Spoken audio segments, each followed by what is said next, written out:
Hey there, everybody. Well, as the Jets get ready for the final 3 games of a pretty miserable season, it's pretty clear, obviously, that Coach Todd Bowles is going to be gone after this season. So as you look at this Jets job, in terms of who they might get to replace him, there are any number of potential candidates, but let's flip it around and look at it from the other side. How attractive is the Jets job to prospective candidates, whether you're talking about Mike McCarthy or John Harbaugh, or a college coach like Lincoln Riley, or a coordinator like Matt LaFleur in the NFL. Let's just set those guys aside for a minute and just look at it from their perspective in terms of looking at the Jets. How attractive is the job? Well, there are certainly pros. Of course, you have Sam Darnold, the young quarterback, who has potential, not there yet. An offensive-minded coach might want to come in and work with Sam Darnold, get a chance to mold him. You have a high draft pick, almost certainly going to be in the top 7 or 8, at least 10 in the draft next year. You have about $100 million, $105 million in salary cap space to work with in free agency. Of course, the general manager is going to be making those calls, but you have the chance to get some talented players in immediately, in addition to the high draft pick. Of course, no second-round pick at this point right now for the Jets because of the Sam Darnold trade-up this year. So between the draft pick being a high one, between the copious amount of salary cap space and free agency, between Sam Darnold's presence, those are all attractive things, but what about the fact that the Jets have a reputation certainly for being a dysfunctional organization, and who is going to be making this hire?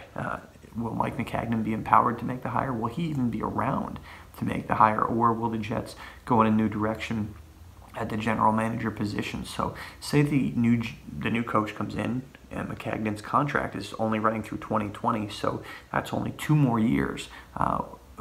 With a GM that's going to be hiring you potentially, or maybe even 1 if McCagnon gets canned after 2019 if the Jets do not perform well. So that's certainly has to be a concern and a consideration for a potential new head coach coming into the Jets, is how stable is the situation with the front office. A new GM could be coming in the door in 2020 or 2021 who didn't hire you. That's not ideal for a new head coach. In terms of the GM coming in, if it's a brand new GM coming in January, if the Jets have to hire a head coach and a GM at the same time again, it's unlikely that GM will have a lot of say in the new head coach, which is the same exact thing that happened in 2015 when Bowles and McCagnon were brought in together and matched together as an arranged marriage. So the Jets ownership, Christopher Johnson and Woody Johnson, needs to consider those things, the cons, potential cons, in addition to some of those pros that I mentioned, and there are pros, as they decide who will be their next head coach, and then the prospective head coaching candidates have to examine the Jets in terms of those pros and cons as well, and determine if this is indeed a desirable destination, or if there would be a more preferable place. And certainly the Jets are going to have competition in the market for a new head coach. The Green Bay Packers are looking for one, and that's a very attractive destination. So the Jets will have competition, and they certainly have some pluses on their side, more so than they did probably certainly in 2015, but there are certainly some negatives to the job as well.